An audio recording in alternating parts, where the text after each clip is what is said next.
Au cœur du Proche-Orient, une nation s'est forgée dans l'acier de la vigilance, érigeant un rempart que l'on croyait éternel. C'est l'histoire d'un bouclier légendaire, d'une armure que le monde entier observait avec une crainte respectueuse. Pourtant, derrière l'éclat du métal noir, des lignes de fractures invisibles commençaient à se dessiner. Aujourd'hui, nous plongeons dans l'anatomie d'un effondrement inattendu. Nous allons explorer les tréfonds du renseignement israélien, là où le silence a remplacé l'alerte, et où les failles humaines et technologiques ont fini par briser le mythe de l'invulnérabilité. Voici le récit d'une armure fissurée. Nous nous trouvons face à un paradoxe de puissance saisissant, où la maîtrise tactique la plus absolue côtoie l'effondrement stratégique le plus total. En septembre 2024, l'opération ciblant les beepers au Liban a révélé une capacité d'infiltration technologique et humaine sans précédent, s'imposant comme un succès tactique d'une envergure spectaculaire. Pourtant, ce même appareil de renseignement a été ébranlé un an plus tôt par un séisme d'une toute autre nature. En octobre 2023, l'attaque surprise du Hamas a provoqué une défaillance que les experts qualifient de bien plus grave que celle de la guerre de 1973. Comment une telle machine de guerre peut-elle incarner simultanément l'excellence technique et une telle cécité stratégique? Ce contraste brutal expose des vulnérabilités profondes, longtemps masquées par une réputation d'invincibilité bâtie sur des décennies. Car en définitive, ce sont ces succès de renseignement stupéfiants qui ont mis en lumière ces échecs les plus graves à Gaza. Au cœur de la survie de l'État hébreu se trouve une force invisible mais omniprésente. Le renseignement n'est pas seulement un outil, il est le socle même sur lequel repose l'édifice de la sécurité nationale israélienne. Depuis sa genèse, Israël a méticuleusement façonné l'image de ses services, le Mossad et le Shin Bet, les présentant au monde comme des entités presque omniscientes, dont l'infaillibilité confine au mythe. Cette réputation, loin d'être un simple apparat, constitue en soi une arme de dissuasion redoutable, conçue pour semer le doute et la crainte chez ses adversaires. Mais cet édifice ne tient pas seul. Il est consolidé par une alliance indéfectible avec les puissances occidentales, une coopération étroite avec les services américains et britanniques que les experts considèrent comme vitale. Soutenu par un financement colossal et érigé au rang de priorité absolue, le renseignement demeure le pilier central qui irrigue l'armée, la diplomatie et l'innovation technologique du pays. Alors que le monde se scinde en deux blocs antagonistes, les premières fissures d'une guerre invisible commencent à ébranler les fondations de l'État hébreu. Dès les années 50, l'Union soviétique et ses alliés du bloc de l'Est orchestrent une pénétration systématique et sans précédent de la société israélienne. La méthode employée par le KGB est d'une finesse redoutable. Elle transforme les vagues successives d'immigration juive en un terreau fertile pour le recrutement d'agents de l'ombre. Ici, point de vénalité. L'arme absolue des services secrets soviétiques réside dans l'exploitation du mobile idéologique.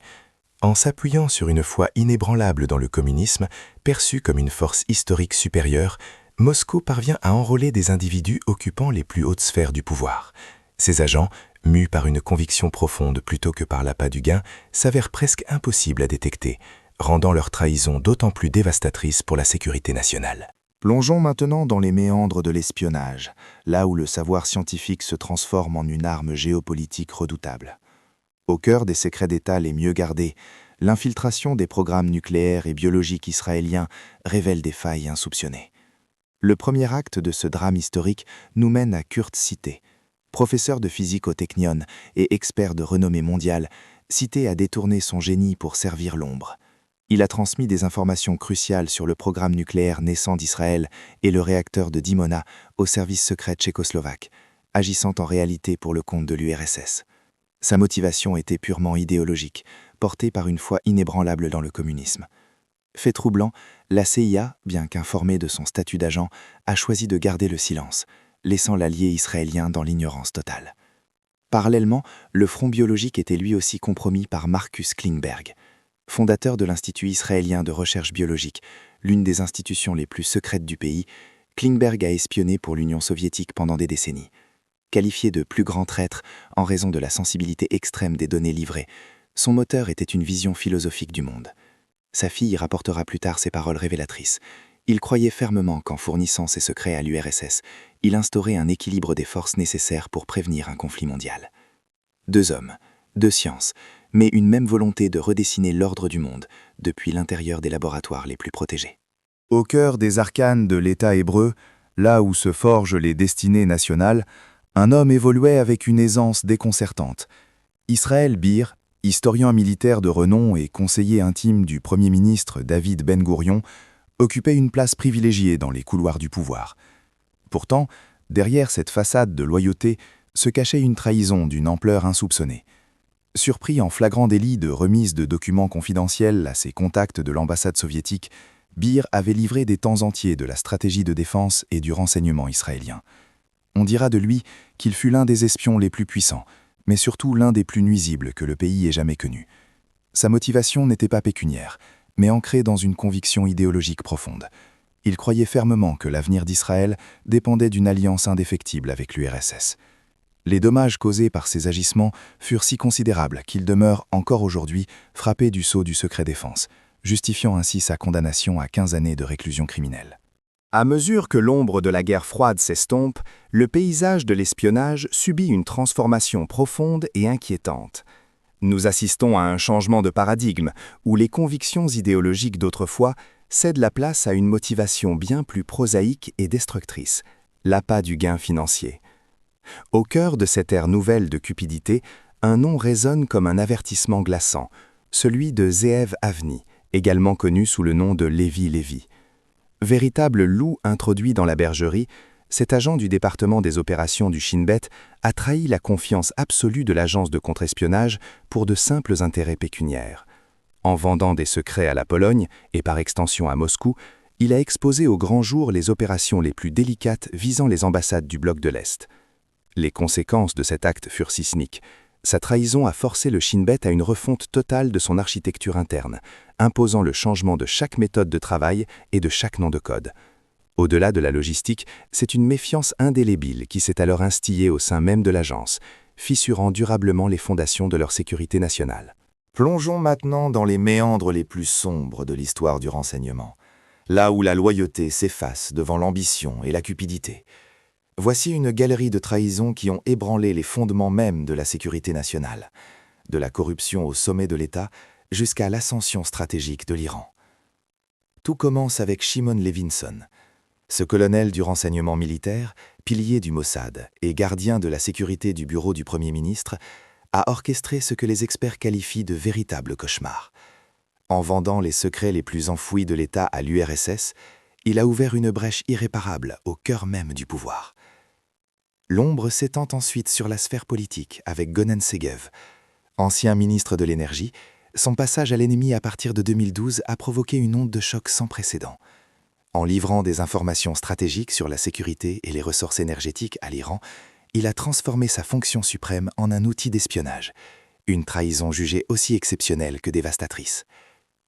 Enfin, le parcours de Nahum Manbar illustre un tournant décisif. Cet homme d'affaires israélien a franchi une ligne rouge absolue en vendant à l'Iran les matériaux nécessaires au développement d'armes chimiques et biologiques. Par ces transactions clandestines, il n'a pas seulement cherché le profit, il a activement contribué à l'émergence de l'Iran comme une menace majeure, marquant à jamais l'histoire de la région par le sceau de l'infamie. Tandis que les tensions s'intensifient, de nouveaux théâtres d'ombre émergent, révélant des failles insoupçonnées au-delà des champs de bataille conventionnels.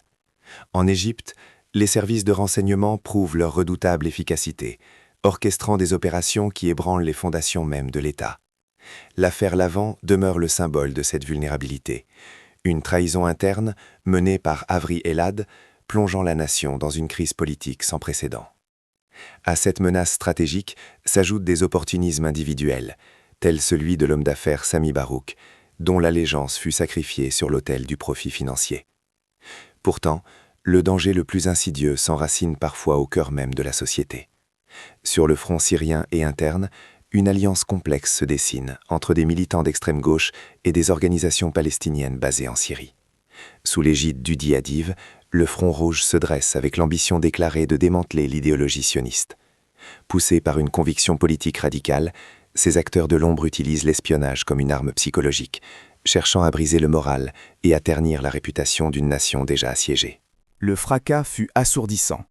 Ce 7 octobre 2023 restera gravé comme l'instant précis où le paradigme sécuritaire, que l'on croyait inébranlable, s'est brutalement effondré. Ce ne fut pas un simple revers de fortune, mais un échec total, une défaillance cuisante touchant au cœur même du renseignement et des opérations militaires. Pourtant, le silence n'était pas absolu. Les signaux étaient là. La veille de l'assaut, alors que des mouvements suspects apparaissaient, la décision fut prise de les interpréter comme de simples exercices de routine. Pendant plus de 2 ans, dans l'ombre et le secret le plus total, le Hamas avait préparé son offensive sans jamais être débusqué. Ce qui s'est joué ce jour-là dépasse le cadre d'une défaite tactique. Ce fut une profonde humiliation. Pris par surprise, l'État s'est heurté à sa propre certitude. Dans ce miroir brisé, l'image qui se reflète est celle d'un pays devenu laxiste, emporté par une forme d'arrogance tragique. L'histoire semble parfois bégayer, mais le présent nous confronte à une réalité plus sombre encore que les souvenirs les plus douloureux. En Israël, le traumatisme de 1973 trouve aujourd'hui un écho sinistre, dépassant en gravité l'échec historique du renseignement d'autrefois. Là où le passé avait péché par manque d'analyse, la mai 2023 marque l'effondrement d'une doctrine entière, un échec flagrant de l'imagination au sein d'une chaîne de commandement autrefois jugée impénétrable. Cette défaillance n'est pas l'œuvre d'un seul homme, mais le fruit d'une responsabilité collective. Du sommet de l'État aux instances militaires, du Premier ministre aux dirigeants du Shin Bet, le constat est sans appel. Une arrogance systémique a aveuglé l'institution. Ce n'est point la trahison qui est ici en cause, mais la faillite d'un système dont les certitudes se sont fracassées face à l'imprévisible. L'heure des comptes a sonné, marquant le début d'une onde de choc institutionnel sans précédent. Les fondations même de l'establishment du renseignement vacillent sous le poids des conséquences de l'attaque. En ce 22 avril 2024, le paysage militaire est bouleversé par une démission historique, celle du général Aharon Haliva. À la tête de l'Aman, la direction du renseignement militaire, il choisit de se retirer, laissant derrière lui une missive lourde de sens. Dans ces lignes, il appelle solennellement à la formation d'une commission d'enquête, seule capable d'apporter les réponses précises qu'exige l'histoire sur le déroulement des faits. Mais ce geste n'est que le prélude d'un processus plus vaste. Il s'agit de la première étape d'une série de départs attendus au sein de la haute hiérarchie, un mouvement inéluctable où les plus hauts responsables militaires et du renseignement s'apprêtent tour à tour à quitter leurs fonctions pour rentrer chez eux.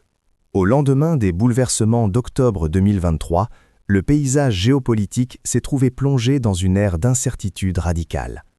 C'est dans ce contexte de vulnérabilité qu'a surgi en septembre 2024 une opération d'une audace technique sans précédent. L'attaque des beepers n'était pas seulement une manœuvre tactique destinée à neutraliser un adversaire, elle représentait une réponse viscérale à un traumatisme collectif. Pour les analystes du monde entier, cet événement marque une volonté farouche de restaurer la force de dissuasion du renseignement, ébranlée jusque dans ses fondements. Face à la démonstration passée de sa propre faillibilité, l'appareil de sécurité se voit désormais contraint de rebâtir son mythe. En projetant une image de portée universelle et de puissance implacable, l'objectif est clair, réinstaurer la peur et le respect au sein d'un échiquier régional où l'ombre de l'omniscience demeure l'arme la plus redoutable. Face à l'horizon embrumé d'un avenir incertain, une question lancinante demeure. Quel sera le véritable coup du 7 octobre ? Aujourd'hui encore, un secret intense enveloppe la situation, alors que l'image de supériorité des services de renseignement, autrefois socle de la nation, n'est plus qu'un objectif lointain et une exigence à reconquérir. Nous nous trouvons au cœur de la plus grande faille sécuritaire de l'histoire d'Israël, un séisme dont l'impact réel reste encore à déterminer dans toute sa profondeur. Car ce qui est certain, c'est que seul le temps révélera l'ampleur véritable des dommages et l'impact profond que cette attaque a infligé aux piliers de la sécurité et du renseignement. À l'instar des grands bouleversements de l'histoire, la réalité de cette blessure ne se dévoilera qu'au fil des jours, laissant le monde dans l'attente des vérités que l'avenir finira par mettre en lumière.